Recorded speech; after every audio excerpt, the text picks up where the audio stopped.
Alright, thank you for sticking around for so long. You have reached the end of the essay, and with that, my conclusions. Persuasive games are best used to make arguments about systems or processes.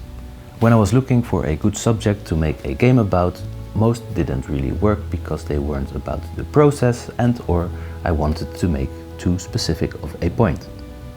Good persuasive games should not be judgmental or pick a side. That was my working theory and I stand by it. Forcing your opinion down people's throat will not convince anyone of anything and will make you end up just preaching to the choir. Games have a difficulty level and people playing games come in many different skill levels. For my game, I'm using the difficulty of climbing as part of my mechanic. It has to be hard enough to frustrate you a little and to tempt you into using the jetpack.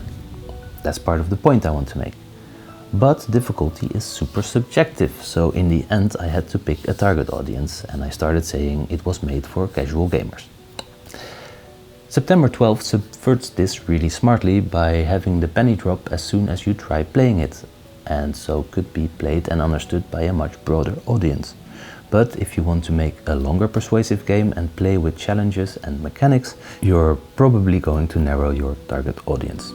And finally, if I can take a step back and reflect on this whole process a little more broadly, the trap Professor Bogus and his book and subsequently all these articles seem to fall into is that persuasive games should be made with the sole purpose of persuasion.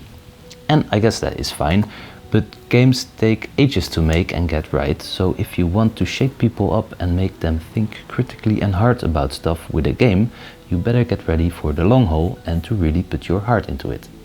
Games are an art form and you can't simply distill a list of rules from what's been made so far and expect to be able to then easily make games for your own advantage. Or can you? Visual rhetoric has kind of reached that point, I guess, with its sneaky advertisement techniques and persuasive tricks of propaganda, but I don't think we should want games to move there too. So instead of analyzing procedural rhetoric and finding words to talk about these interesting new ways of persuasion to then exploit this mechanic, let's share them with old and new gamers and each other to build a greater media literacy in this regard. If someone wants to say something through a game, that's great, and I hope more and more people will. But I hope they will because it's something they are passionate about and comes straight from the heart. And I also hope players will be able to see these mechanics for what they are. We shouldn't try to hide them to get our win. There is no win, we're all in this together. Bye! Thank you for watching!